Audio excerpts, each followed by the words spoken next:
I don't know what I don't know. My high school orchestra teacher was the first person to introduce this concept to me. And he drew like this box on the dry erase board, and he basically marked an X where we should be. And that's, we should know that we don't know that we don't know. Are you confused? Looking back into a lot of very embarrassing scenarios in my life, I realized that all of those scenarios have been the times when I didn't know that I didn't know. And I now try to walk into my life situations knowing that I don't know what I don't know. But it took some wisdom, some really good, concrete, hefty, life-changing wisdom for me to get to this point. So in the 90s, there was this movie made, produced, put together, thrown out into theaters called, what was it called? Prince of Egypt. Woo! This movie is about Moses and his lifetime and his journey. The character that I want to bring your attention to, though, his name is Jethro. I don't know, he's like 20 minutes into the movie, and he's like this big brown man with the luscious silver hair, and he sings, "Look through heaven's eyes." I will not be singing again. So Jethro in the movie only appears that one time, but in the Bible, the good book, if you will, he appears again, and he brings Moses' family back to him after he has gotten the Israelites out of Egypt.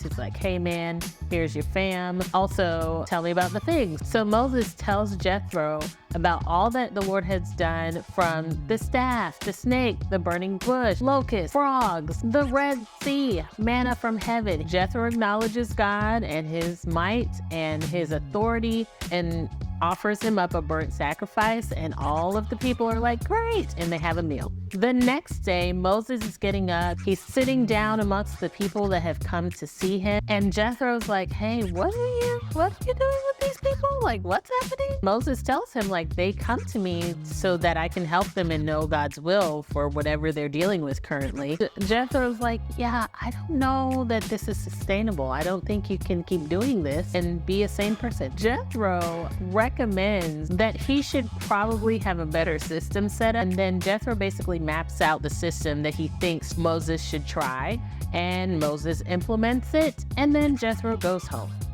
The end. This story is particularly interesting to me because when I have gotten good wisdom, specific, sound wisdom that has changed my life or how I live, it has had these three things. The first thing is familiarity. Obviously, Moses and Jethro know each other. He's his father-in-law, but even before that, Jethro and Moses worked together for like 40 years. When it came time for Jethro to give some really hefty wisdom to Moses about, and really let's talk about it, it was probably a critique too, like, "Hey, I don't think this was the best idea." Moses was open and ready because of their familiarity, because Moses knew what kind of guy he was. He knew his heart. He knew how he lived. And he was like, "Sure, I'm going to try what you're saying." The second one is fear, and fear of the Lord. And in this particular chapter, Jethro acknowledges God's authority after Moses explains to him like all of God's wonders and all of the things that he did for them. And Moses, when it comes time for him to take that advice, obviously is like, "Yes, you and I are on the same page about God." Yes.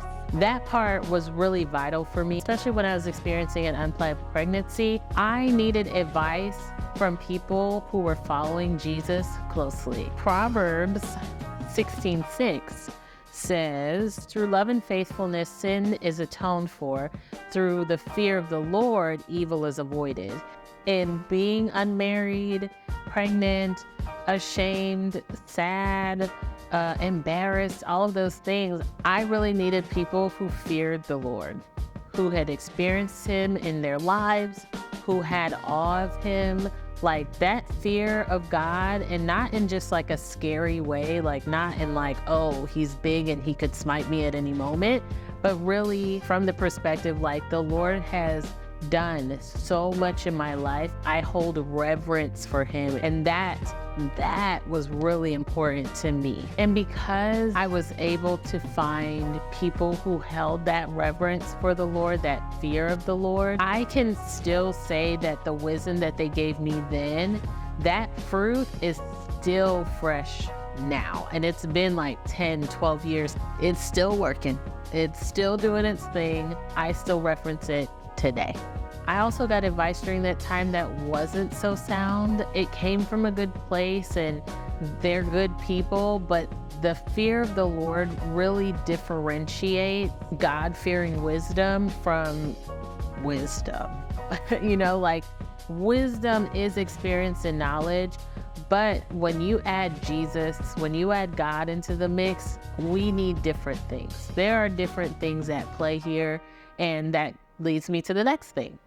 The last thing that I noticed with the sound wisdom that I have received over the years is framing. When I was 21 and pregnant and surprised, my mentor used to give me advice. I used to call him and be like, hey, I don't want to do this. This is awkward. And he used to be like, yeah, we talked about this already. It's going to be hard, but here's what you should do. Also, have you been praying about it? Also, have you talked to the Lord about it? Also, you should come to Bible study. And I was like, okay, I will. And I did. That pressure, like that accountability, it really lights the wisdom on fire, because I was frustrated. I had different feelings that were opposite of the wisdom that I was being given, but I was also being encouraged to take it to God, like to put my God lenses on. And back to our Jethro episode, he also did the same thing for Moses. In Exodus 18:19, he says, listen to me now, and I will give you some advice, and may God be with you. First time he points Moses back to God in that chapter. And then verse 23 says, if you do this and God so commands, you will be able to stand the strain, and all these people will go home satisfied. So even Jethro knew in his new fear of the Lord, look, I'm a holy man, I'm a priest, but also your God, he's the one. So I'm going to give you this advice. And if the Lord says, let him be with you, let him lead you, let's go this way. That's really the most important part of all of this. Is I might be savvy, I might be smart, I could strategize things for you, I can get them all together, we can brainstorm, we can do all these things, I can even help you with the action steps, but at the end of the day, God has the last say so. He is the authority. All things exist because of him. Are you talking to him about it? That was the biggest thing for me at 21, especially knowing that I didn't know things and knowing that I didn't know what I didn't know. I really needed to be like, hey, God, you know all things. I'm really struggling with this right now. I need help. Here's what my mentors have said. They have advised me to do this. Could you lead me into this? If this is where I'm supposed to go, if this is the path I'm supposed to take, could you lead me into this? While that was hard and torturous and not fun, that wisdom, again, has carried me through to this point, to this day, being able to talk about this openly, because I was very ashamed about this. I was so ashamed about this because I was the rule follower. I was the one that was going to do everything the right way. And here I am at 21, pregnant, not married. I done broke up with the boy. Now what? This is a mess. And so I just had to rely on the wisdom that I was given. And I am so thankful that that wisdom had those three elements to it, because that is what I look for now. When people are giving me wisdom, I'm like, who are you? Do you fear the Lord? Are you telling me? Are you pointing me back to Jesus? Because that's how I know that, okay, I should consider this seriously. Because let's be real, we all get wisdom, but that doesn't necessarily mean that it's... So yeah, that's all I've got. Again, I'm not getting paid for this, but Prince of Egypt, solid movie. I recommend that you should watch it. My name is Ari. Come find me on Instagram or TikTok. I will see you in the next one. I'm a millennial. What can I say? What can I say? All right, that's the one.